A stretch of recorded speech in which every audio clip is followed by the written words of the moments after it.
മുത്തമ്മ ഞാനിരുന്ന് കായുമ്മ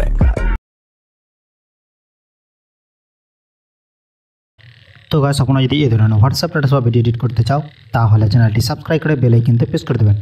প্রথমে চলে আসবো এই ভিএনএস ওপেন করে দেবো। আসার পরে কী করবো, এখান থেকে যে প্লাস চিহ্ন আছে সেখানে ক্লিক করব। ক্লিক করার পরে এখান থেকে নিউ প্রজেক্টে চলে আসবো। আসার পরে এখান থেকে কী করবো, এখান থেকে একটা ভিডিও লেয়ার সিলেক্ট করে নেবো। সিলেক্ট করার পর কী করবো, উপরে যে ফটো বলা অপশান আছে সেখানে আবার সিলেক্ট করে দেবো। সিলেক্ট করার পর কী করবো, এখান থেকে আমি কয়েকটা ফটো এখান থেকে সিলেক্ট করে নেবো। সিলেক্ট করার পর আবার এখান থেকে নেক্সট করে দেবো। এখান থেকে নেক্সট করার পর এটাকে কী করবো, নেক্সট করার পর লাস্ট দিকে চলে আসবো। আসার পরে একটা ব্ল্যাক স্ক্রিন একটা এইখান থেকে পিএনজি পাবো, সেটাকে আমরা এখান থেকে ডিলিট করে দেবো। ডিলিট করার পর এটাকে কী করবো, প্রথমে দিকে চলে আসবো। আসার পরে ভিডিওর যে লেয়ারটা আছে সেখানে ক্লিক করব। ক্লিক করার পর কী করবো, এইখান থেকে একটু ভলিউম বলে যে অপশান আছে সেখানে ক্লিক করব। ক্লিক করার পর এই ভলিউমটাকে আমরা এখান থেকে মিউট করে দেবো। মিউট করার পর কী করব, আবার এখান থেকে টিক করে দেবো। টিক করার পর ওর কী করবো, উপরের দিকে একটা মিউজিক বলে যে অপশানটা আছে উপরে সেখানে ক্লিক করে নেব। ক্লিক করার পরে এখান থেকে মিউজিকে চলে আসবো। আসার পরে মাই মিউজিকে চলে আসবো। আসার পরে কী করব, এখান থেকে মিউজিকটা সিলেক্ট করে নেব। সিলেক্ট করার পর এখান থেকে কী করব, সিলেক্ট করার পর এই বিট বলে যে অপশান আছে সেখানে ক্লিক করব। ক্লিক করার পর এখান থেকে বিট মার্কগুলো অ্যাড করে নেব। কোথায় কোথায় অ্যাড করতে হবে আমি এই ভিডিও স্ক্রিনে দেখিয়ে দেবো। আসার পর আবার এখান থেকে টিক করে দেবো। আবার এখান থেকে টিক করে দেবো। টিক করার পর কী করব, প্রথমে যে বিট মার্ক আছে সেখানে চলে আসবো। আসার পরে কী করব, ভিডিও লেয়ারে ক্লিক করব। ক্লিক করার পর কাঞ্চি বলে যে অপশান আছে সেখানে ক্লিক করব। ক্লিক করার পর বাকি পার্টটা এখান থেকে ডিলিট করে দেবো। ডিলিট করার পর কী করব, এখান থেকে আমি যে এই বিট মার্ক হিসাবে ফটোগুলো এখান থেকে অ্যাড করে নেব। এরকম করে অ্যাড করে নেব। এই যা বিট মার্ক আছে না, এই বিট মার্ক হিসাবে সব এই একটা ফটো করে ভালো করে অ্যাড করে নেব। তো আমি এইখান থেকে ভালো করে এরকম করে অ্যাড করে নিই। তো আপনারা এরকম করে অ্যাড করে নেবেন ভালো করে। তো আমি এটাকে একটু ভালো করে এটাকে অ্যাড করে নিই ফটোটাকে।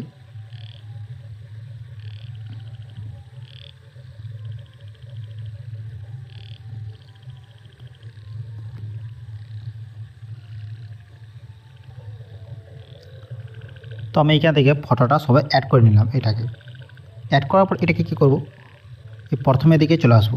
আসার পর এইখান থেকে যে প্রথমে যে ফটোটা আছে সেখানে আবার ক্লিক করে নেব। ক্লিক করার পর এই যে ইফেক্টস বলে যে অপশান আছে সেখানে ক্লিক করে দেবো। ক্লিক করার পর প্রথমে দিকে নিয়ে আসবো এটাকে। আসার পর এখান থেকে যে কোনো একটা ইফেক্ট এখান থেকে অ্যাড করে নেব। তো আমি এইখান থেকে এই ইফেক্টটাকে অ্যাড করে নিলাম। তো আমি এইখান থেকে একটা ইফেক্ট এখান থেকে অ্যাড করে নিলাম। তো ধরতে গেলে এই ইফেক্টটাকে অ্যাড করে নিলাম। অ্যাড করার পর এই যে অ্যারো চিহ্ন আছে সেখানে একটু টেনে একটু লাস্ট পর্যন্তকে নিয়ে আসবো, এটাকে লাস্ট দিকে নিয়ে আসবো। আসার পর এটাকে কী করব, নিচে অ্যাপ্লাই টু অল বলে যে অপশান আছে সেখানে ক্লিক করে দেবো। ক্লিক করার পর এটা সবেতেই অ্যাপ্লাই হয়ে গেছে। হওয়ার পরে কী করব, এই যে ভিডিও লেয়ারটা আছে সেখানেও অ্যাড হয়ে গিয়েছে। সেখানে আমরা এখান থেকে রিমুভ করে দেবো। ভিডিও লেয়ারে ক্লিক করব, আবার ইফেক্টে ক্লিক করব।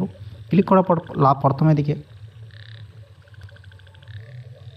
তো আমি এখান থেকে এটাকে নাও করে দেবো। নাও করার পর আবার এখান থেকে টিক করে দেবো। টিক করার পর এই যে প্লাস চিহ্ন আছে সেখানে ক্লিক করে দেবো। ক্লিক করার পর এই দিকে চলে আসবো। আসার পর এখান থেকে একটা লাইট বলে অপশান পাবো। এই যে লাইট বলে অপশান সেখানে ক্লিক করে দেবো। ক্লিক করার পর নিচে আবার লেখা আছে অ্যাপ্লাই টু অল বলে সেখানে ক্লিক করে দেবো। তো এটাও সবেতে অ্যাপ্লাই হয়ে গেছে। হওয়ার পরে কী করব, প্রথমে যে বিট মার্ক আছে সেখানে চলে আসবো। আসার পরে কী করব, এই যে প্লাস চিহ্ন এইখানে আছে প্রথমে সেখানে ক্লিক করব। ভিডিও ফাটাতে চলে আসবো। তো আমি আবার এখান থেকে ভিডিওতে চলে আসবো। আসার পরে এখান থেকে একটা ভিডিও ইফেক্ট এখান থেকে আরেকটা অ্যাড করে নেব। অ্যাড করার পর এটাকে কী করব, এদিকে চলে আসবো। আসার পর এখান থেকে ফিল বলে অপশান পাবো, সেটাকে ফিল করে দেবো। ফিল করার পর কী করব, আবার এদিকে চলে আসবো। এখান থেকে বিল্ডিং বলে যে অপশান আছে সেখানে ক্লিক করব। ক্লিক করার পর এটাকে কী করব, এখান থেকে একদম স্ক্রিনে ক্লিক করে দেবো। আবার এখান থেকে টিক করে দেবো। টিক করার পর এরকম করে একটু ভিডিওটা এরকম করে অ্যাড হয়ে গেছে। হওয়ার পরে কী করব, উপরে যে অ্যারো চিহ্ন আছে সেখানে ক্লিক করে এখান থেকে ইনপুট করে নেব।